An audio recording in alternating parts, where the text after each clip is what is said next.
పనిగా నూతన సృష్టిగా దేవుని పనిగా నూతన సృష్టిగా విమోచించబడి తిని క్రీస్తు యేసు చేత విమోచించబడి తిని క్రీస్తు యేసు చేత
మన ప్రభు అయిన యేసుక్రీస్తు నామంలో చేరి వచ్చిన ప్రియులందరికీ వందనాలు చెల్లిస్తున్నాను.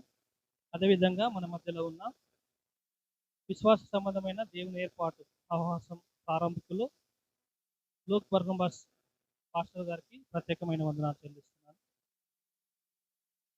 ప్రార్థన చేసుకొని వాక్యంలోనికి వెళ్దాం. వాక్య సార్థమై ప్రార్థించవలసిందిగా సతీష్ అన్న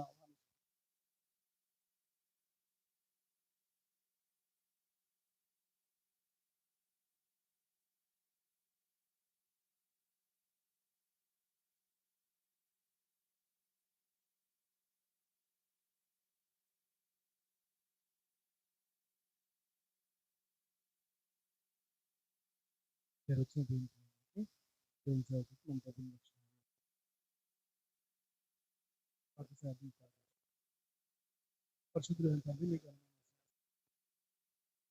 మరి యొక్క ప్రవర్తన మీ యొక్క సన్నిధానం మీకు బలహీనతకు ప్రభావం చేరడానికి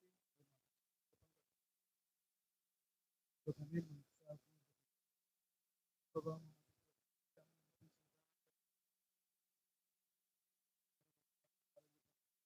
మాట్లాడుతుండగా కృపగల మాట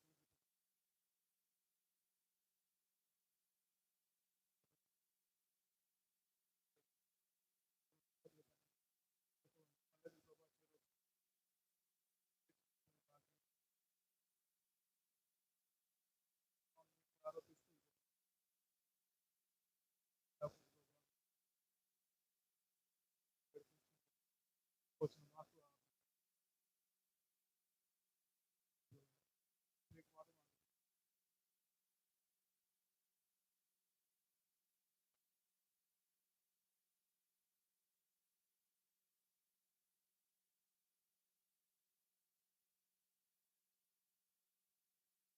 వాక్య సార్థమై ప్రార్థించిన సతీష్ అన్నకు వందనాలు.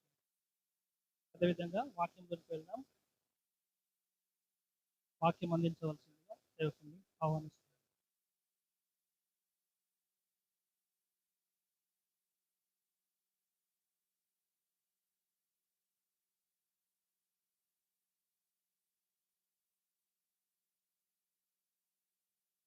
ప్రభుకు స్తోత్రములు. మీ అందరికీ దేవుని వాక్యం ధ్యానం చేద్దాం. పరిశుద్ధ గ్రంథంలోంచి దినవృత్తాంతాలు మొదటి గ్రంథం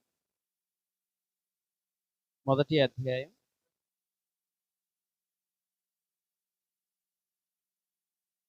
దినవృత్తాంతాలు మొదటి గ్రంథం మొదటి అధ్యాయంలోంచి దేవుని వాక్యాన్ని మనం ధ్యానం చేద్దాం.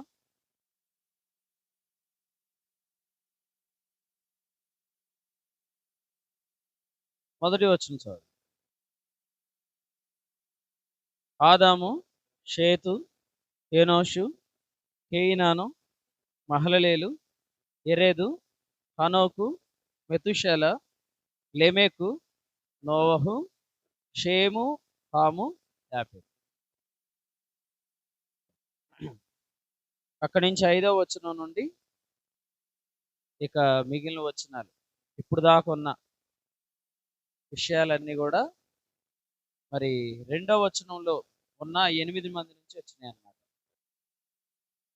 ప్రార్థన చేసి దేవుని వాక్యాన్ని విందాం. పరిశుద్ధుడు అయిన తండ్రి, మీకు వందనాలు. నీ మాటల కొరకై మేము ఎల్లప్పుడూ ఆసక్తిగా వేచి ఉంటుండగా నీ మాటలు మాకు దయచేయమని, నీ కుమారుని మా మధ్యలో మహింపరచమని యేసుక్రీస్తు నామమున ప్రార్థించి వేడుకుంటున్నాము తండ్రి.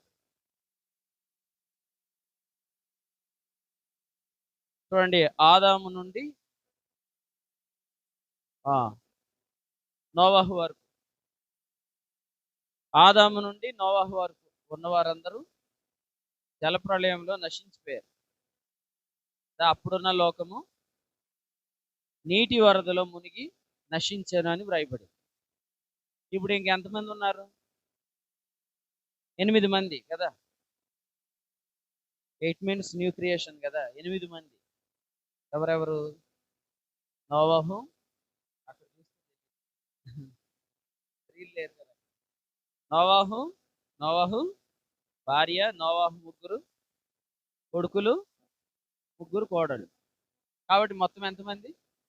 8 మంది. ఆ 8 మంది నుంచే ఇప్పుడున్న ప్రపంచం వచ్చింది. ఇప్పుడున్న మనమందరం ఆ 8 మంది నుంచి వచ్చింది. సో ఇందులో ముఖ్యమైన వ్యక్తి ఎవరు? ఓకే, నోవహు. నోవహులో నుంచి వచ్చిన ముగ్గురు కుమారులు ముఖ్యమైన వ్యక్తి షేము. షేమే ఎందుకు ముఖ్యమైన వ్యక్తి అనేది మనం గమనిస్తే దానికి కారణం షేము దేవుడైన యెహోవా స్తుతింపబడును గాక అనే మాట మనం చూస్తాం. ఒకసారి ఆదికాండం దగ్గరికి వద్దాం రండి. ఆదికాండము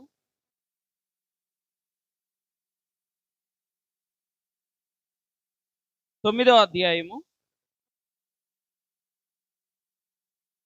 26వ వచనం చదువు. మరియు అతడు షేము దేవుడైన యెహోవా స్తుతింపబడును గాక. ఈ మాటే, షేము దేవుడైన యెహోవా స్తుతింపబడును గాక కదా. ముగ్గురు కుమారులు ఉన్నారు, షేము, హాము, యాపెతు కదా. సో ఈ ముగ్గురిని మనం 3 ఖండాలుగా చెప్పుకుంటున్నాం. షేమ్ అంటే ఆసియా అని, హాము అంటే ఆఫ్రికా అని, యాపెత్ అంటే యూరప్ అని. మొత్తం ఎన్ని ఖండాలు? మామూలుగా 7 కాంటినెంట్స్ కదా. 7 కాంటినెంట్స్ లో ఒకటి మంచుతో ఉంటుంది, అంటార్కిటికా. తీసేస్తే ఎన్ని మొత్తం? 6 కదా. ఈ 6 ఖండాల్లోనికి ప్రజలు 3 ఖండాల్లో నుంచే వచ్చారు. ఆ మూడిట్లో ఒకటి షేము అంటే ఆసియా, హాము అంటే ఆఫ్రికా, యాపెత్ అంటే ఐరోపా, యూరప్ కదా. ఇప్పుడు ఈ ముగ్గురు మనం ఆలోచిస్తే, సో నోవహు 3 అనుభవాలు కలిగి ఉన్నాడు. నోవహు వాడడం చేశాడు కదా, 3 అనుభవాలు కలిగి ఉన్నాడు. ఆ 3 అనుభవాలు ఏంటంటే, ఒకటి చూడండి, ఆదికాండము 6వ అధ్యాయంలో 22వ వచనం చదవండి. నోవహు వాడడం చేశాను, దేవుడు అతనికి ఆజ్ఞాపించిన ప్రకారం యావత్తు చేశాడు. అంటే ఇప్పుడు ఈ మెజర్మెంట్స్ అన్ని ఎవరిచ్చారు? దేవుడిచ్చిన ఎగ్జాక్ట్ మెజర్మెంట్స్ లో ఓడను నిర్మించాడు కదా. దేవుడిచ్చిన ఎగ్జాక్ట్ మెజర్మెంట్స్ లో చేయాలి. దేవుడు చెప్తున్నప్పుడు ఆయన చెప్తున్న మెజర్మెంట్స్ లో చేయాలి. దేవుడు చెప్తున్న కొలతల్లో చేయాలి. సో దానికి స్పిరిచువాలిటీ కావాలి, ఆధ్యాత్మికత. 2, నోవాహే చేశాడంటే ఆ చెట్టు నరకాలి, చితిసారకపు మ్రాను నరకాలి, దాన్ని మలచాలి. అంటే ఏం కావాలి ఆయనకి? ఫిజికల్ స్ట్రెంగ్త్ కావాలి, స్పిరిచువల్ స్ట్రెంగ్త్, ఫిజికల్ స్ట్రెంగ్త్ కావాలి. ఇప్పుడు సివిల్ ఇంజనీర్ స్ట్రెంగ్త్ కూడా కావాలి. ఎందుకంటే మరి ఆ ఓడ నిర్మాణం అనేది అదొక టెక్నాలజీ. ఎందుకంటే అది మునిగిపోకుండా దాన్ని నిర్మించడం అనేది, దానికి ఏం కావాలా? మేధశక్తి కావాలి. సో ఎన్ని శక్తులు? స్పిరిచువల్ స్ట్రెంగ్త్ ఉంది, మెంటల్ స్ట్రెంగ్త్ ఉంది, ఫిజికల్ స్ట్రెంగ్త్ ఉంది. ఇప్పుడు ఆఫ్రికా వాళ్ళకి ఎక్కువ ఏముంటుంది? ఫిజికల్ స్ట్రెంగ్త్ ఉంటుంది. యూరప్లో ఉండే వాళ్ళకి ఏముంటుంది? ఎక్కువ నాలెడ్జ్. ఆసియాలో ఉండే వాళ్ళకి అందరికీ ఆధ్యాత్మిక చింతన, స్పిరిచువల్ స్ట్రెంగ్త్. సో మతాలన్నీ మ్యాక్సిమం ఎక్కడ పుట్టినాయి? అన్నీ ఆసియాలో. కాబట్టి ఇక్కడ మనం గమనించినట్లయితే షేము దేవుడైన యెహోవా స్తుతింపబడును గాక అనే మాట మనం చూస్తున్నాం. ఎందుకంటే షేములో నుండే యేసు ప్రభు ఈ లోకానికి వచ్చాడు. ఇంకా చెప్పాలంటే యేసు ప్రభు ఆసియా ఖండంలోనే, మందే ఖండం ఆసియా ఖండం కదా. ప్రకటన గ్రంథంలో ఉన్న 7 సంఘాలు ఎక్కడున్నాయి బైబిల్లో? ప్రకటన గ్రంథంలో 7 సంఘాలు ఉన్నాయి కదా. ఎఫెసు, స్ముర్న, పెర్గమ, థియతైర, సార్దిస్, ఫిలదెల్ఫియా, లవోదికియా. ఈ 7 సంఘాలు కూడా మైనర్ ఏషియా అంటాం, అంటే చిన్న ఆసియా అంటాం, అంటే మోడర్న్ టర్కీ అన్నమాట. So location of these 7 churches also Minor Asia. అంటే మీరు ఆలోచిస్తే అంతా కూడా ఎక్కడ ఈ కథ నడిచింది అని ఆలోచిస్తే ఇదంతా కూడా ఆసియాలో. షేము దేవుడైన యెహోవా స్తుతింపబడును గాక అనే మాట చూస్తాం. సో యేసుక్రీస్తు ప్రభు శరీరాన్ని ధరించుకొని మన మధ్య నివసించాడు అని యోహాను 1:14 ఉంది. ఆ మన మధ్య అంటే ఎవరి మధ్య అంటే, మన మధ్య అంటే ఎవరి మధ్య అంటే ఆసియాలో అని అర్థం. షేము లో నుండి వచ్చాడు. సో ఇక్కడ షేమ్ అంటే not only A person, it is also a location. ఒక వ్యక్తే కాదు, అది ఒక స్థలం కూడా. అది ఒక స్థలం. షేము అనగానే వ్యక్తి కాదు, వ్యక్తి మాత్రమే కాదు. షేములో నుండి వచ్చాడంటే వ్యక్తిగా ఆలోచిస్తే మనం ఎలా ఆలోచించాలంటే, షేములో నుండి అబ్రహాం వచ్చాడు, అబ్రహాంలో నుండి క్రీస్తు వచ్చాడని ఆలోచించాడు. కానీ మనం ఇప్పుడు స్టడీ చేస్తుంది పర్సన్ గురించి కాదు. దేని గురించి? Or locating. ఆయన ఎక్కడున్నాడు? లొకేషన్.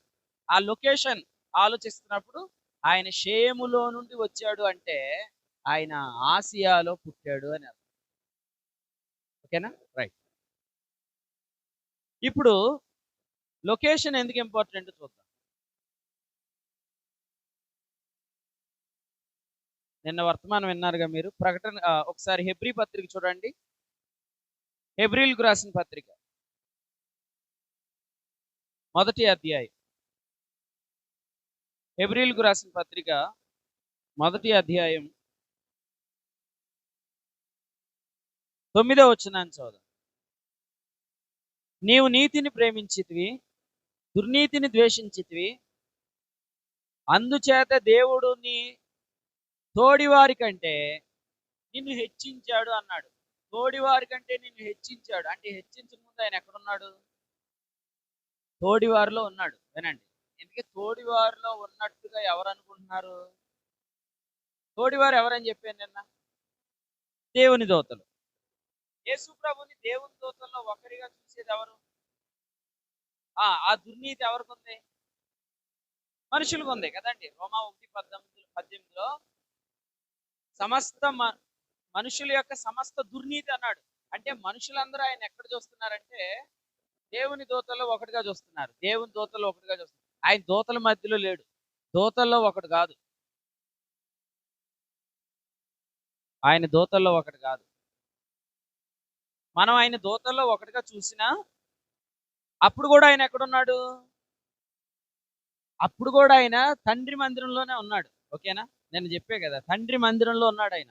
సిలువలో ఉన్నప్పుడు యేసు ప్రభు తండ్రి మందిరంలో ఉన్నాడు. సమాధిలో ఉన్నప్పుడు యేసు ప్రభు తండ్రి మందిరంలో ఉన్నాడు. నజరేతులో పెరిగినప్పుడు తండ్రి మందిరంలో ఉన్నాడు. తల్లిదండ్రులకు లోబడినప్పుడు తండ్రి మందిరంలో ఉన్నాడు.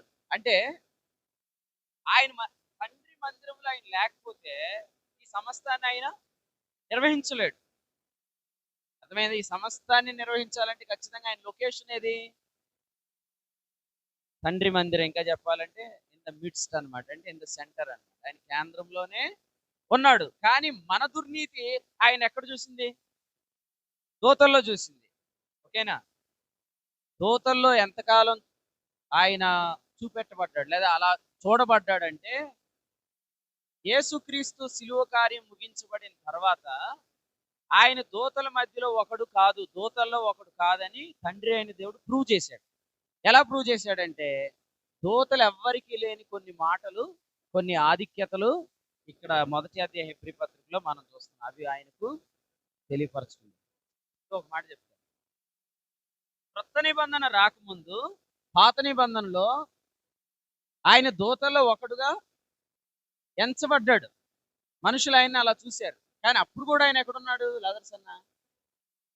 ఇప్పుడు కూడా ఆయన అన్నిటికీ మధ్యలో ఉన్నాడు. సమస్తాన్ని ఆయన నిర్వహిస్తున్నాడు.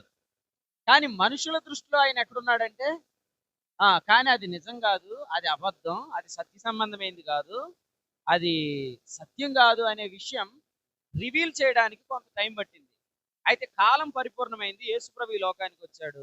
అప్పుడు యేసుప్రభుని దేవుడు నిరూపించాడు. ఏమని నిరూపించాడంటే, కావాలంటే చూడండి, యేసుప్రభు మీరు దూతల్లో ఒకడు అనుకుంటున్నారు కదా, ఆయన దూతల మధ్యలో ఒకడు కాదు అని చెప్పి ఆయనను మృతుల్లో నుండి లేపి తన కుడిపార్శ్వాన కూర్చోబెట్టుకోవడం ద్వారా ప్రూవ్ చేశాడు.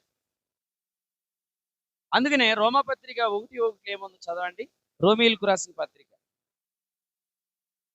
యేసుక్రీస్తు దాసుడును పిలువబడిన వాడును ప్రత్యేకించబడిన వాడిని పౌలు రోమాలో ఉన్న దేవుని ప్రియులందరికీ అనగా పరిశుద్ధులందరికీ, పరిశుద్ధుగా ఉంటాకు పిలువబడిన వారందరికీ శుభమని చెప్పి వ్రాయినది. అమ్మా ఇప్పుడు ఇందులో కొంచెం క్రిందకి రండి. యేసుక్రీస్తు శరీరమును బట్టి ఆ మాట చదవండి. దావీదు సంతానముగాను మృతుల్లో నుండి పునరుద్ధానుడైనందున పరిశుద్ధమైన ఆత్మను బట్టి దేవుని కుమారుడుగాను ప్రభావంతో నిరూపించబడ్డాడు. అంటే రిజరక్షన్ ద్వారా, యేసు ప్రభుని మృతుల్లో నుండి లేపడం ద్వారా దేవుడు నిరూపించాడు. ఏమని నిరూపించాడంటే, ఈయన మీరు అనుకుంటున్నట్లుగా దూతల్లో ఒకడు. పాత నిబంధనలు యేసు ప్రభు దూతల్లో ఒకడా? కాదు. ఒకవేళ పాత నిబంధనలు యేసు ప్రభు దూతల్లో ఒకడైతే అప్పుడు సమస్తాన్ని ఎవరు నిర్వహించారు? ఎవరైనా నిర్వహించగలరా సమస్తాన్ని? పాత నిబంధనలో నిర్వహణ జరగలేదా? సృష్టి నిర్వహణ జరగలేదా?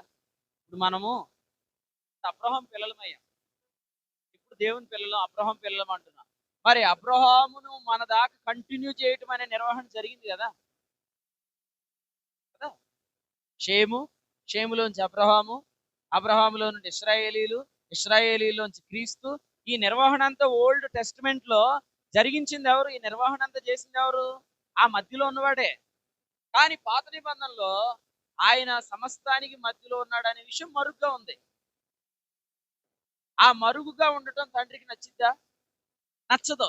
అందుకనే ఆయన త్వరగా యేసు ప్రభువుని నిరూపించుకున్నాడు. ఏమన్నానంటే, మీరు అనుకుంటున్నట్టుగా ఆయన దూతల్లో ఒకడు కాదు. అందుకని ఎబ్రీ పత్రిక 1వ అధ్యాయం మీరు ఇంటికి వెళ్ళిన ఒకసారి చదవండి. ఈ అధ్యాయం అంతలో ఏం చెప్తాడంటే, యేసు ప్రభుతో చెప్పినట్టు దూతలతో ఎప్పుడైనా చెప్పాడా? యేసు ప్రభుని కూర్చోమన్నట్టు దూతలు ఎప్పుడైనా కూర్చోమన్నాడా? అసలు యేసు ప్రభుకే దూతలు నమస్కారం చేయమని చెప్తున్నాడు. ఇవన్నీ ఎందుకు చెప్తున్నాడంటే, మనుషుల్లో ఉన్న దుర్నీతి అన్నమాట. ఆ మనుషులు యేసు ప్రభుని ఎక్కడ పెట్టారంటే, ఆయనను దూతల్లో ఒకడుగా ఎంచారు. కానీ ఆయన దూతల్లో ఒకడు కాదు అనేది జ్ఞాపకం చేస్తుంది. ఇది మనము హెబ్రీ పత్రికలో నుంచి గమనిస్తున్నాం అన్నమాట. సో ఇప్పుడు మరొక మాట చెప్పుకుందాం. ఒకసారి మీరు యోహాను సువార్త మొదటి అధ్యాయానికి రండి. యోహాను సువార్త మొదటి అధ్యాయం 2వ వచనం చదువు. ఆయన ఆది యందు దేవుని యొద్ద ఉండెను, సమస్తమును ఆయన మూలం కలిగింది. ఈ మాట చూడండి. ఆయన ఈ లోకానికి సశరీరుడుగా రాకముందు, శరీరధారిగా రాకముందు, మనుషుడుగా రాకముందు ఎక్కడున్నాడు? దేవుని యొద్ద ఉన్నాడు. దేవుని యొద్ద ఉన్నాడు. తండ్రి మందిరంలో ఉన్నాడు. రికార్డ్ ఉంది కదా, రికార్డింగ్ మన దగ్గర రికార్డ్స్ ఉన్నాయి. ఏమనంటే, ఆయన ఈ లోకానికి సశరీరుడుగా రాకముందు దేవుని యొద్ద ఉన్నాడు. అంటే ఎక్కడున్నాడు? తండ్రి మందిరంలో ఉన్నాడు. తండ్రి పనుల మీద ఉన్నాడు. అంటే అప్పుడు ఎక్కడున్నాడు? ఆయన సమస్తానికి మధ్యలోనే ఉన్నాడు.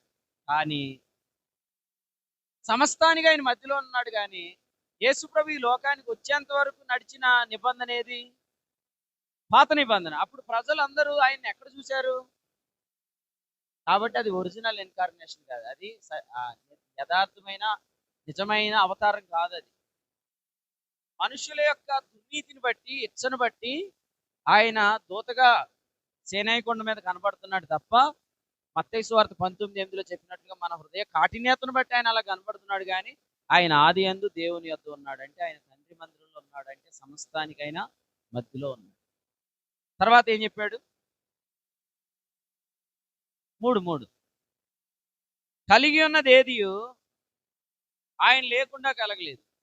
కలిగి ఉన్నది ఏది ఆయన లేకుండా కలగలేదు అంటే అర్థం ఏంటంటే అన్ని ఆయనే కలిగించాడు అనేది ఒక అర్థం. రెండో అర్థం ఏంటంటే అసలు కలిగిన అంతటిలో కూడా ఆయన కేంద్రంలో ఉన్నాడు.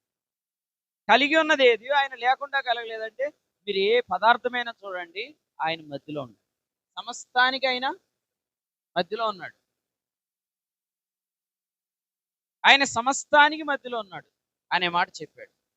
ఇప్పుడు నెక్స్ట్ వచనంలో ఏమన్నాడు? అక్కడ కదండి, సమస్తానికి మధ్యలో ఉండే దానిలో ఏముంటుంది? సమస్తానికి మధ్యలో ఉంటుంది చూసారా? ఆ మధ్యలో ఉండే దానిలో ఏముంటది? ఓకే, మీరు ఇక్కడ చూసి జీవం అంటున్నారు, మామూలుగా సాధారణ మామూలు ఇన్ జనరల్ గా అడుగుతున్నారు. ఏముంటదంటే సమస్తం అనుకోండి, సర్కిల్ తీసుకోండి. ఆ సర్కిల్ ఉందా? ఆ సర్కిల్లో సెంట్రల్ పాయింట్ ఉంటుందా? ఆ సెంట్రల్ పాయింట్ లో ఈ సర్కిల్లో ఉన్న దాని యొక్క మాస్ అంతా అందులో ఉంటుంది. మాస్ అంటే తెలుగులో ఏమంటారు? మాస్ ఏమంటారు? ద్రవ్యరాశి అంటారు కదా. ద్రవ్య రాశి అంటే ఆ పదార్థం యొక్క ద్రవ్యం యొక్క రాశి అంతా కేంద్రంలో ఉంటది. అటామిక్ మాస్ ఫార్ములా ఏంటనుకున్నారు? ఆ సెంటర్ లో ఉండే number of protons plus number of neutrons అన్నమాట అటామిక్ మాస్. అంటే ఈ సమస్త పదార్థం యొక్క ద్రవ్యం ఎక్కడుంది? కేంద్రంలో ఉంటది. ఇప్పుడు సమస్తము యొక్క ద్రవ్యరాశి కేంద్రంలో ఉంటే, ఇప్పుడు కేంద్రంలో ఎవరున్నారు? మనం చెప్పుకునే దాన్ని బట్టి క్రీస్తు ఉంటే, ఇప్పుడు సమస్తం యొక్క మాస్ అంతా ఎక్కడుంది? ఆయన ఉంది. ఆ మాసే జీవం. ఆయనలో జీవం ఉండిన దాన్ని కొలస్సీ పత్రికలో పౌలు ఎలా రాశాడంటే సర్వ సంపూర్ణత ఆయన యందు నివసిస్తుంది అన్నాడు. అంటే సమస్తం యొక్క మాస్ ఆయనలో ఉందని చెప్పాడు. అర్థమైందా? మాస్ లొకేషన్ ఏది? Christ. Total mass location Christ అనమాట. టోటల్ పదార్థం యొక్క ద్రవ్యరాశి క్రీస్తులో ఉంది. అంతా క్రీస్తులో ఉంది అని నమ్మటం మనుషులకు వెలుగు. అందుకని ఏమన్నాడు? ఆయనలో జీవం ఉండేను, ఆ జీవం మనుషులకు వెలుగు. అంతా క్రీస్తులోనే ఉంది అని నమ్మటం వెలుగు. అంతా క్రీస్తులోనే ఉంది అనే వెలుగు ఎప్పుడు వస్తుంది? క్రీస్తు కేంద్రంలో ఉన్నాడు అని నమ్మినప్పుడు వస్తుంది. అవునా కదా? మాకు సంకట్ గారు ఉండేవాడు, ముసలాయన అనమాట. ఆయన ప్రార్థనలు ఏం చెప్పేవాడు అంటే మాకంటే ముందుగా వచ్చిన సాతాన్ని దూరపరచండి అనేవాడు. అప్పుడు దేవుని సేవకులు ఏమనేవారంటే అసలు మనకంటే వాడు ముందు వచ్చాడని మీకెందుకు అనిపిస్తుంది అనేవాడు. అంటే మన ఆలోచనలో ఏమనుకుంటామంటే ఈ సృష్టి అంతా కూడా పాడైపోయింది కదా, ఇది ఎప్పుడో ఒకప్పుడు లైవ్ అయిపోయింది కాబట్టి ఈ సృష్టి అంతటి కేంద్రంలో ఎవరున్నారు? సాతాను గడు ఉన్నాడు అనుకుంటాం. అసలు వాడి దగ్గర విషయం లేదు. విషయం అంతా ఎక్కడుంది? ఆ కేంద్రంలోనే ఉంటది. ఆ కేంద్రంలో క్రీస్తున్నాడు. ఎప్పుడెప్పుడు? పాత నిబంధన యుగంలోనా, క్రొత్త నిబంధన యుగంలోనా? అన్ని యుగాలు. అన్ని యుగాల్లో క్రీస్తు కేంద్రంలోనే ఉన్నాడు. ఎందుకంటే అన్ని యుగాల్లో నిర్వహణ అనేది జరుగుతూ ఉంది కదా. నిర్వహణ జరుగుతుందంటే నిర్వాహకుడు ఎవరు? క్రీస్తే, కుమారుడే. సమస్త నిర్వాహకుడు కుమారుడైతే ఓల్డ్ కవనెంట్ మరి ఏజెస్ లో, పాత నిబంధన యుగంలో కూడా క్రీస్తే కేంద్రంలో ఉన్నాడు. కానీ పాత నిబంధనలో క్రీస్తు కేంద్రంలో ఉన్నాడు అనే సంగతి ఎలా ఉంది? మరుగుగా ఉంది కాబట్టి అది చీకటి. కానీ ఇప్పుడు అది బయలుపరచబడింది కాబట్టి వెలుగు. ఇప్పుడు చెప్పండి, ఆయనలో జీవం ఉండేను, ఆ జీవం మనుషులకు వెలుగై ఉండును అనే మాట యొక్క అర్థం ఏంటంటే సర్వము ఆయనలో ఉందని మనం నమ్మటమే మనకు. మీరు నమ్మగలరా? సమస్తం ఆయనలో ఉందని మీరు నమ్మగలరా? అదే మీకు వెలుగు. దేవునికి స్తోత్రం. వచ్చిన 5 చదవండి. ఆ వెలుగు చీకటిలో ప్రకాశించున్నది గాని చీకటి దాన్ని గ్రహించట్లేదు. ఇంతకీ చీకటి ఎక్కడుంది? చీకటి ఎక్కడుందంటే చీకటి అనేది కొందరి విశ్వాసం. ఏంటి ఆ విశ్వాసం అంటే అంతా క్రీస్తులో లేదు, క్రీస్తు కేంద్రంలో లేడు. అంతా క్రీస్తులో లేదు, క్రీస్తు కేంద్రంలో లేడు అనే నమ్మకం. ఆ నమ్మకం గల వారి మధ్యలోనికి వెలుగు వస్తుంది. వెలుగు అంటే ఏంటంటే అలా నమ్మిన వారి, అలా ఎవరైతే నమ్ముతున్నారో వారిలో జరుగుతున్న కార్యాలు వాళ్ళ దగ్గరికి వస్తున్నాయి. కానీ వారు ఆ కార్యాలను వారు వివేచించట్లేదు. దాని గురించి ఆలోచన చేయరు. అర్థమైందా? వెలుగంటే అర్థమైంది మీకు? చెప్పండి, వెలుగంటే ఏంటి? ఆయనలో జీవం ఉండేను, ఆ జీవం మనుషులకు వెలుగు ఉండేను. ఇంతగా ఆయనలో ఉన్న జీవం ఏంటంటే సర్వ సంపూర్ణత ఆయనలోనే ఉంది. సమస్తము ఆయనలోనే ఉంది అనే ఫెయిత్ ఏదైతే ఉందో ఆ ఫెయిత్ పేరు వెలుగు. ఆ వెలుగు గొప్ప కార్యాలు జరిగిస్తుంది. అంత క్రీస్తులో ఉందని మీరు నమ్మారనుకోండి, then you will receive the power అన్నమాట. ఎందుకంటే you know the power source. అర్థమైందా? ఇప్పుడు కేంద్రం చుట్టూ తిరుగుతున్నాయి కదా, వాటి వాటి కక్షలో తిరుగుతున్నాయి కదా. అంటే ఈ కేంద్రంలో క్రీస్తు చుట్టే ప్రదక్షిణం చేస్తున్నాయని చెప్పుకున్నాం ప్రకటన గ్రంథం 5లో. ఇవన్నీ తిరుగుతున్నాయంటే వాటికి డ్రైవింగ్ ఫోర్స్ ఎక్కడి నుంచి వస్తుంది? వాటిని నడిపించే శక్తి ఎక్కడి నుంచి వస్తుంది? ఆ కేంద్రంలోంచి వస్తుంది. అందుకనే ఎప్పుడైతే మనము సమస్తం ఆయనలో ఉందన్న విశ్వాసంలో మనము ఆ పునాది మీద వేరు పారుతామో అప్పుడు అందులో నుంచి శక్తి విడుదలవుతుంది మనకి. అది మనల్ని డ్రైవ్ చేస్తుంది అన్నమాట, మనల్ని నడిపిస్తుంది, మనల్ని లీడ్ చేస్తుంది, గొప్ప కార్యాలు జరిగిస్తుంది. అది మనం నమ్మగలం. నేను చెప్పాను, అర్థమైందా? అంతా ఎక్కడుంది? అంతా క్రీస్తులో ఉంది. ఓకే, కొలసి పత్రిక చూడండి, మొదటి అధ్యాయం. కొలసీలకు రాసిన పత్రిక మొదటి అధ్యాయం.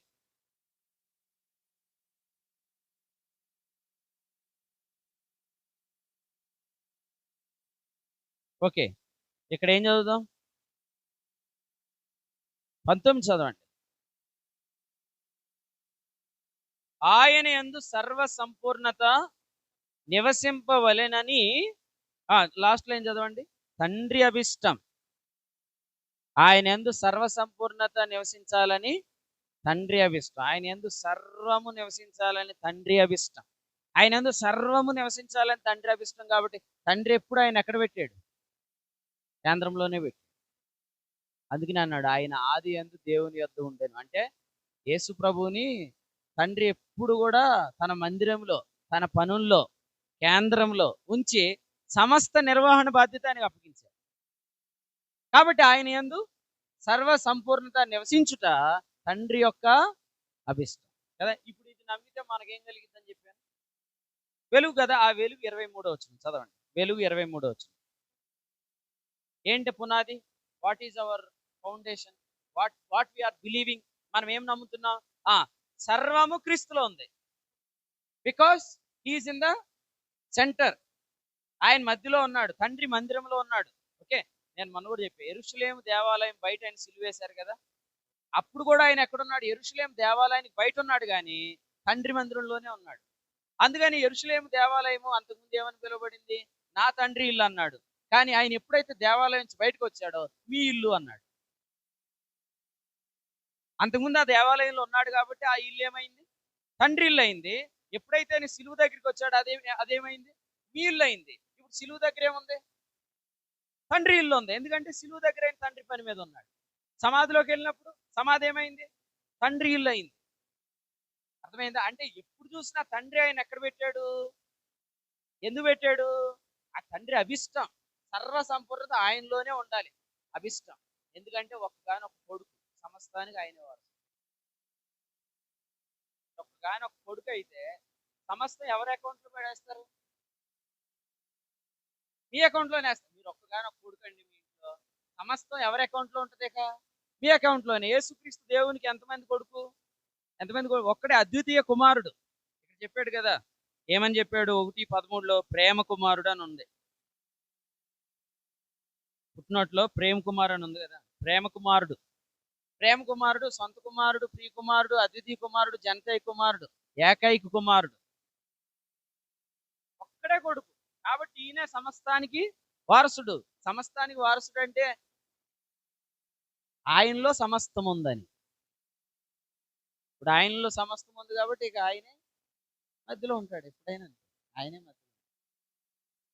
దేవునికి స్తోత్రం. ఇప్పుడు ఆయన మధ్యలో ఉన్నాడనే పునాది మీద కట్టబడుతున్నా. ఆయనలోనే సమస్తం ఉందనే పునాది మీద కట్టబడుతున్నా. ఆ ఫౌండేషన్ మీద కట్టబడితే ఏం జరిగిద్ది? చదవండి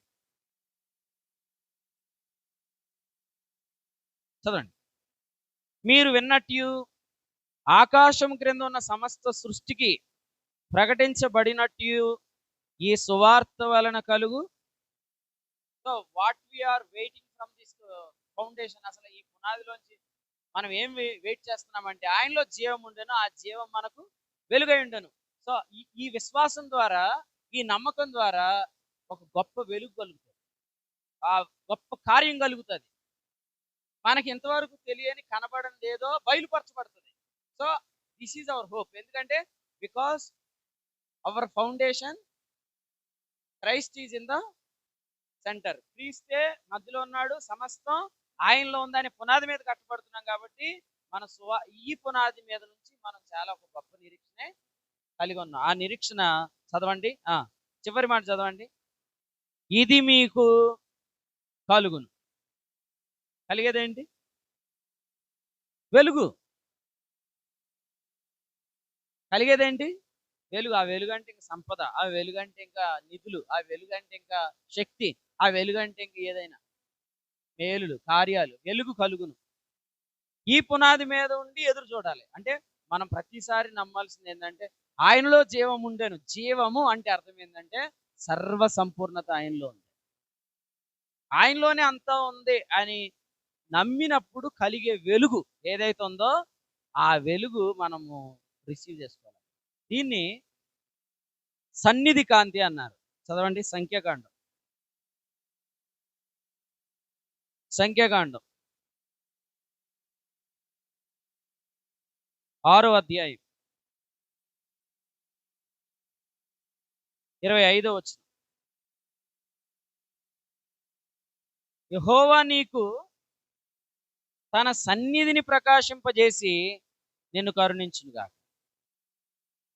యెహోవా నీకు తన సన్నిధిని ప్రకాశింపజేసి. 26లో యెహోవా నీ మీద తన సన్నిధి కాంతి ఉదయింపజేసి కదా.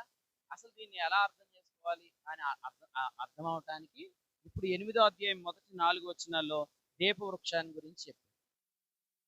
ఆ రోజుల్లో ఆయన సన్నిధి అంటే ఏది?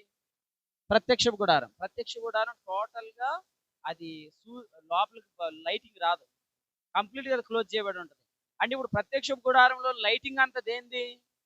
ఆ 7 ల్యాంప్స్ దే. ఆ 7 ల్యాంప్స్ కూడా నువ్వు ఎలా పడితే అలా వెలిగించకూడదు. ఒక ల్యాంపు ఇంకొక ల్యాంప్కి యాడ్ అవ్వాలి. యాడ్ అవ్వాలంటే అదంతా ఒకే దిక్కువైపు వెలిగించాలి. అలా వెలిగిస్తే ఏం జరుగుతుంది? మధ్యలో క్రీస్తున్నాడు అన్నట్టు ఆ దీపాలు వెలుగుతాయి. లైట్కి లైట్ యాడ్ అవ్వాలంటే ఏం చేయాలి? ఒకటేమో సౌత్ సైడ్, ఒకటేమో నార్త్ సైడ్ వెలిగించకూడదు, మైనస్ అవుతుంది. సో ఇది ఇటు వెలిగించాలి, ఇంకోటి వెలిగించాలి, అప్పుడు ఇది ప్లస్ అవుతుంది. సో ఇటు నుంచి ఈ 3, ఇటు నుంచి 3, మధ్యలో ఎవరున్నారు? కేంద్రంలో క్రీస్తున్నాడు అన్నమాట. కేంద్రములో క్రీస్తున్నాడు అన్నట్టు వెలిగించబడిన ప్రత్యక్షపు గుడారములోని దీపవృక్షం ఉందే అదే సన్నిధి కాంతి. ఆ కాంతి నీకు కలుగునుగాక అని దీవిస్తున్నారు ఎవరు? ఆనాటి యాజకులు. ఆ కాంతి నీకు కలుగునుగాక. అదే పౌలు దీవిస్తున్నాడు. ఏమని? సువార్త వలన కలుగు నిరీక్షణ నుండి తొలగిపోక విశ్వాసం అందు నిలిచి ఉండిన ఎడల ఇది మీకు కలుగును. పౌలను నేను ఆ సువార్తకు పరిచారకుడు అని చెప్పు. పరిచారకుడు అని అన్నాడా? కానీ రోమా 15:15 యాజకుడు అన్నాడు. ఎందుకంటే దీవించే వాళ్ళు ఎవరు? యాజకులు. నీకు వెలుగు కలుగును గాక, నీ మీద ఆయన సన్నిధి కాంతి ఉదయించును గాక అని దీవించేది చేతులు ఎత్తేవారు? యాజకులే. కాబట్టి అక్కడ పరిచారకుడు అని రాశాడు. కానీ దానికి రోమా 15:15 నేను యాజకుడు, నేను ప్రీస్ట్ అని చెప్పాడు. ఆ ప్రీస్ట్ ఏం చేస్తున్నాడంటే ఈ కాంతి మన మీద పడేటట్టు చేస్తున్నాడు, ఆ వెలుగు మన మీద పడేటట్టు చేస్తున్నాడు. చివరి మాట చదవండి. సంఖ్యాకాండం 6వ అధ్యాయం 24 వచ్చింది.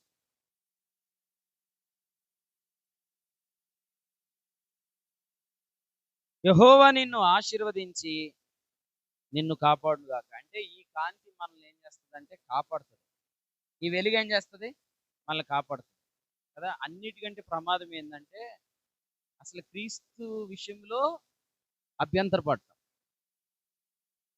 మీరు చూస్తే చాలా డినామినేషన్లో యేసుప్రభు దేవుడు అని పెరిగారు. అసలు కొంతమందికి అసలు ట్రినిటీ గురించి కూడా తెలియదు, త్రిత్వం తెలియదు. ఫస్ట్ నుంచి యేసయ్య మన దేవుడు, లోకాన నిజ దేవుడు అని పాడుకుంటూ పెరిగారు. యేసయ్య దేవుడు, యేసయ్య దేవుడు, యేసయ్య దేవుడు అని పెరిగారు.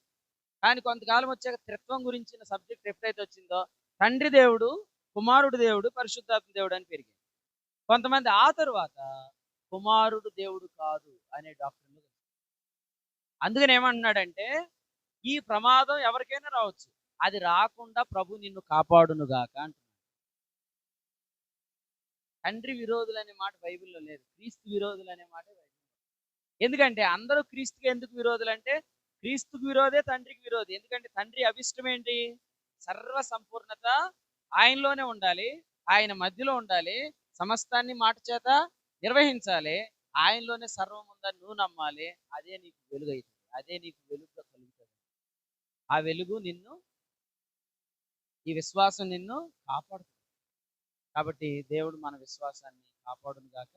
యేసుక్రీస్తు ప్రభు మీద ఈ విశ్వాసం కలిగిన వారికి దేవుడు ఎప్పుడు తన సన్నిధి కాంతి ఉదయింపజేస్తాడు.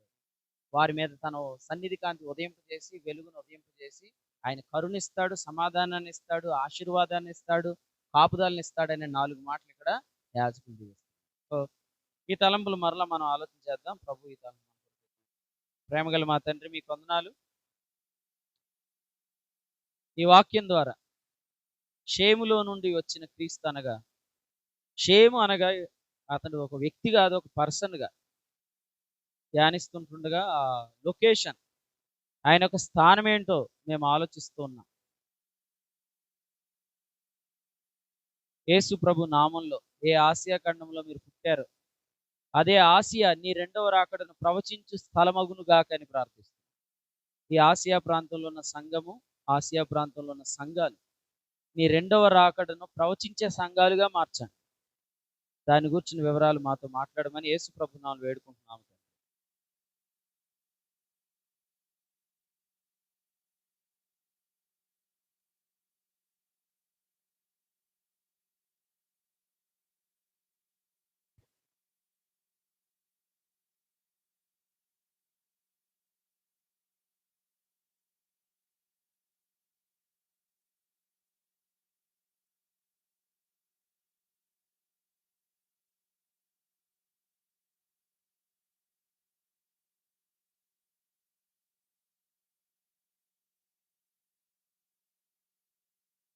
పరిశుద్ధుడు